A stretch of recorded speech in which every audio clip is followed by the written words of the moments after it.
नमस्कार, मेरा नाम है अंकित सिंह और आप देख रहे हो अंकित न्यूज। दरअसल एसडीएम ज्योति मौर्य ने जो किया है अपने पति आलोक मौर्य के साथ में, उसको देख करके ये कहा जा रहा था कि इस स्टोरी से प्रभावित होकर के वो लोग अपनी पत्नियों को बुला रहे हैं जिन्होंने अपनी पत्नियों को भेजा हुआ है पढ़ने के लिए, क्योंकि आपको पता होगा।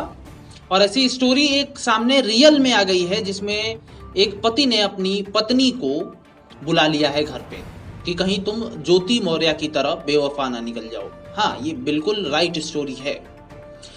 दरअसल मैं थोड़ा सा ब्रीफ कर दूं ज्योति मौर्य के बारे में। ज्योति मौर्य अपने पति के दम पर, मतलब उनके पति ने उन्हें पढ़ाया और वो एसडीएम बनी, और उसके बाद अपने पति के साथ ही धोखाधड़ी कर दिया, बेवफाई करा, और वो तीसरे के साथ में, किसी और के साथ में रिलेशनशिप में आ गई हैं। मामला बहुत कॉम्प्लिकेटेड है, अभी इंक्वायरी चल रही है, सच्चाई निकलेगी, लेकिन सच्चाई क्या होगी वो तो समय बताएगा। फिलहाल ये स्टोरी बहुत चल रही है और ये इंटरनेट पे दावा किया जा रहा था कि बहुत सारे पतियों ने अपनी पत्नियों को वापस बुला लिया है, लेकिन ये दावा प्रमाणित नहीं हो पा रहा था क्योंकि ऐसी एक भी प्रूफ के साथ स्टोरी नहीं आ रही थी। लेकिन अभी एक प्रूव हो गया है। दरअसल बिहार के बक्सर के निवासी जिनका नाम है पिंटू कुमार, वो अपनी पत्नी को घर पे बुला लिए हैं। दरअसल उनकी पत्नी जो है प्रयागराज में रह करके बीपीएससी की तैयारी कर रही थी। बीपीएससी की तैयारी उनके पति करवा रहे थे जिनका नाम है पिंटू कुमार, और वो बक्सर के रहने वाले हैं।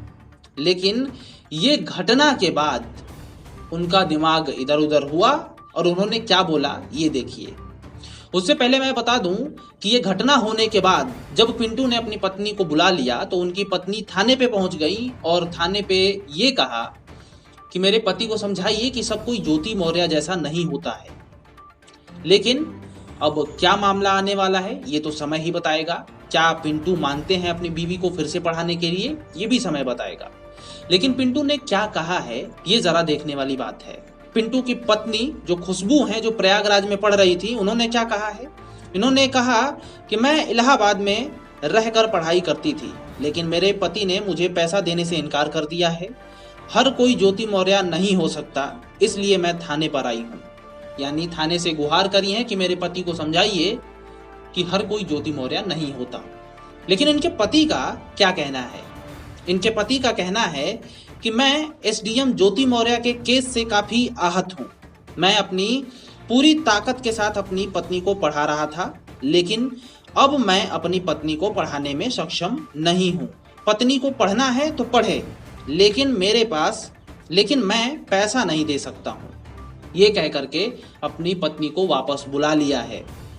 दरअसल ये स्टोरी में जैसे कि ज्योति मौर्य जो एसडीएम है और आलोक मौर्य, ठीक है, इन लोगों की शादी 2010 में हुई थी, और इन भाई साहब ने जो कि अपनी बीवी को बक्सर से भेजे थे प्रयागराज पढ़ने के लिए, इन लोगों की भी शादी 2010 में हुई है।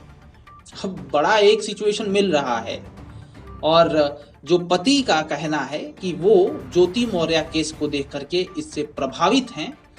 और काफ़ी मैंने पहले भी इससे वीडियोस में बोला है कि बहुत सारे पतियों को ऐसा लगेगा, क्योंकि ऐसा साइकोलॉजिकल प्रॉब्लम है, ऐसा होता है सबके साथ में कि कहीं मेरे साथ भी ऐसी घटना घटी तो। लेकिन फिर भी मैं कह दूं कि हर कोई सेम नहीं होता। जैसे पांचों उंगलियां बराबर नहीं होती, वैसे हर इंसान सेम नहीं होता है। बहुत लोग जेन्युइन होते हैं और बहुत लोग ऐसे धोखाधड़ी करते हैं, लेकिन जिनका धोखाधड़ी का कार्य होता है वो कर ही देते हैं। कोई वो घर भी रहेंगे फिर भी वही काम करेंगे, और बाहर भी रहेंगे फिर भी वही। खैर, आप लोग अपना ओपिनियन दीजिए और जुड़े रहिए अंकित न्यूज के साथ।